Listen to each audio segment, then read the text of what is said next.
আমি এই শ্রীপাদ বৈষম্যবিরোধী ছাত্র আন্দোলনের সাতক্ষীরা জেলার একজন সমন্বয়কের দায়িত্ব পালন করছি। কিছুদিন আগে আমার বাসায় বৈষম্যবিরোধী ছাত্র আন্দোলনের যে আহ্বায়ক আরাফাত হোসেন ও তার সদস্য সচিব সাদি আমার বাসায় হামলা করে। তো এই বিষয় নিয়ে আমি থানায় একটা এজাহার দায়ের করি। পরবর্তীতে তারপরের দিনেই আমাকে নিউ মার্কেট মোড়ে মারা হয় এবং আজকে আবারও যখন আমি থানার ভিতরে ঢুকি সকাল থেকে আমাকে ফলো করতেছিল। ফলো করতে করতে আমাকে থানার ভিতরেও আরাফাতের গ্যাং এবং যে আছে সদস্য সচিব সাদিক ওর গ্যাং সম্পূর্ণ আমাকে অবরুদ্ধ করে রাখা হয়েছে। আমি যদি আপনাকে দেখাই যে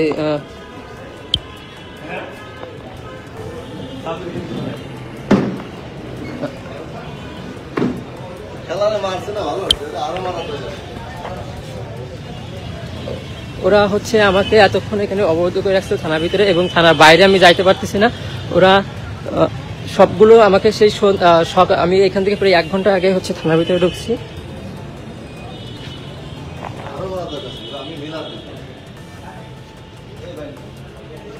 এখানে আমি যখন থানার ভিতরে আসি আমাকে অবরোধ করে রাখা হয় এবং আমাকে যখন সেভ করার জন্য একজন সাংবাদিক আছে তাকেও কিন্তু থ্রেট দেওয়া হয় এবং হুমকি দেওয়া হয়। তো এখন আমি থানার ভিতরে আছি, তারপরেও আমার সাথে এমন একটা ঘটনা ঘটতেছে। তাহলে এখানে প্রশাসন নিরাপত্তা কিভাবে, মানে প্রশাসন তো সম্পূর্ণ নিরাপত্তা, তো এখানে আমাদের সাধারণ মানুষের কিভাবে তারা নিশ্চিত করবে যে আমরা আমাদের দেশে নিরাপদ? আমরা কি এরকম স্বাধীনতা চাইছিলাম যে আমাদের এভাবে এখন মানে প্রতিবাদ করলে তাকে এভাবে সরিয়ে দেওয়া হবে? ইতিমধ্যে আমি কেন্দ্রের কয়েকজন ভাইকে ফোন দিয়ে বিষয়টা জানাইছি, তারপরেও তারা আমার সাথে আমাকে থানার ভিতরে অবরুদ্ধ করে রাখা হয়েছে এবং তাছাড়া কয়েকজন আমাকে এর ভিতরে বাজে ভাষায় গালিগালাজ করছে। আমি মাত্র যখন এখান থেকে হেঁটে আসি সময়, তো এখানে প্রশাসন কিভাবে তার ভূমিকা পালন করতেছে আমি জানি না। ইতিমধ্যে আমাদের যখন কয়েকজন সাংবাদিক ভাই আসে গালিগালাজ করা হয়। আমি এখনো থানার ভিতরে বসে আছি এবং তারা সবাই থানার বাইরে বসে আছে, তারা আমাকে হামলা করার জন্য। আশা করি আপনার সাতক্ষীরায় যত সাংবাদিক ভাইরা আছে আশা করি আপনারা সবাই আসবেন, এসে নিজের চোখেই দেখে যাবেন।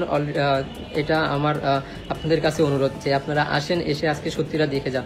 আজকে আমি যখন কালকে রাতে একটা পাবলিশ করি যে নাগরিক কমিটির যে প্যাড, সেই প্যাডটা বানিয়ে কিভাবে তারা ওই সুপারিশ করছিল, এটা সম্পূর্ণ ভুয়া।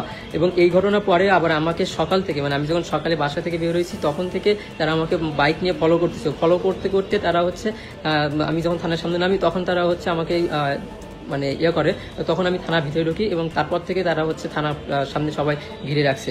তো আমি যখন এখানে স্যারের সাথে কথা বলছি তখন কিন্তু দেখি যে ওইখানে স্যারের সাথে বললাম যে স্যার কথা বলেছে, কিন্তু আমি ভিতরে যেয়ে দেখি যে ওরা সবাই বসে আছে।